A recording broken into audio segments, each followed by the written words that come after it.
okay မင်္ဂလာပါဆိုတော့နောက်ပတ်တွေရွှေကို analyze လေးလုပ်သွားပါမယ်ဆိုတော့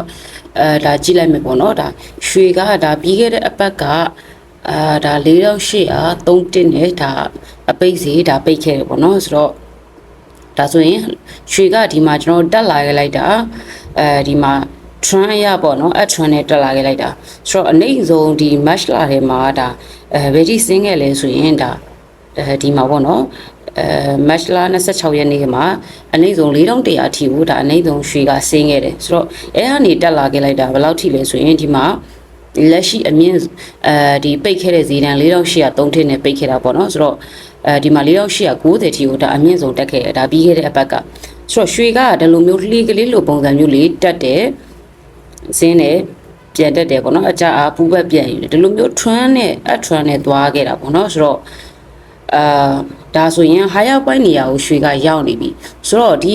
ကျွန်တော်ဆွဲထားတဲ့ trend ပေါ့နော်ဒီမှာ9000စီတန်းရှိတယ်အပေါ်မှာအမြင့်ဆုံး9000စီတန်း okay ဒီအားဆုံးကိုကြော်ရင်တော့ကျွန်တော်တို့ trend ကလည်းအပေါ် trend ပြန်ချိန်မယ်ပေါ့နော်ဆိုတော့ okay ဒီမှာ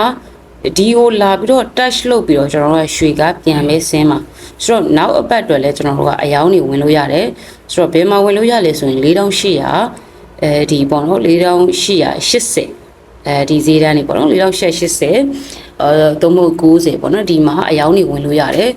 ဆိုတော့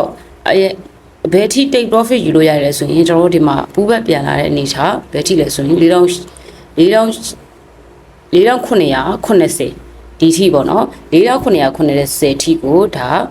ဒီထိ4980ပေါ့နော်ဒီထိကိုဒါယူလို့ရတယ်ဆိုတော့ sorry 4980ပေါ့နော်ဒီဈေးတန်း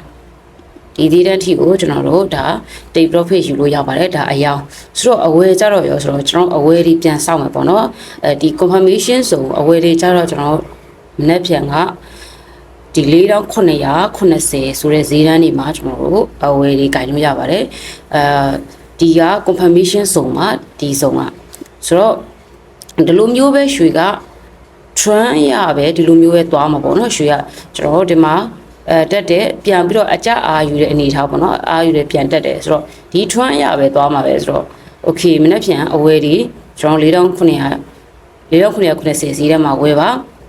အယောင်းနေကျွန်တော်4890ဈေးတန်းမှာဒါ higher point ဖြစ်တဲ့အတွက်ဒီဈေးတန်းတွေကကျွန်တော်ဒီကြောက်ပေါက်ရောင်းလို့ရတဲ့ဈေးတန်းတွေပေါ့နော်ဆိုတော့ okay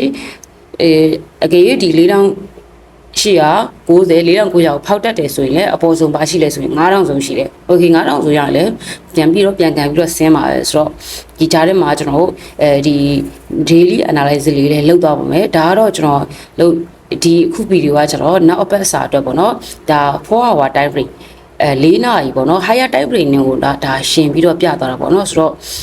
ဒီ daily analysis လေးလည်းကျွန်တော်လုပ်ပြီးသွားပါမယ်ဆိုတော့okay ကျွန်တော်ရဲ့မိတ်ဆွေတွေအားလုံးမြတ်ကြပါစေအားလုံးကိုကျေးဇူးအများကြီးတင်ပါတယ် trading အကောက်ဖွင့်ခြင်းတဲ့သူတွေတင်နန်းအခြေခံကစပြီးတော့တက်ချင်တဲ့သူတွေအတွက်ကျွန်တော်ရဲ့ personal chat box မှာလာရောက်ပြီးတော့အသေးစိတ်မေးမြန်းလို့ရပါတယ်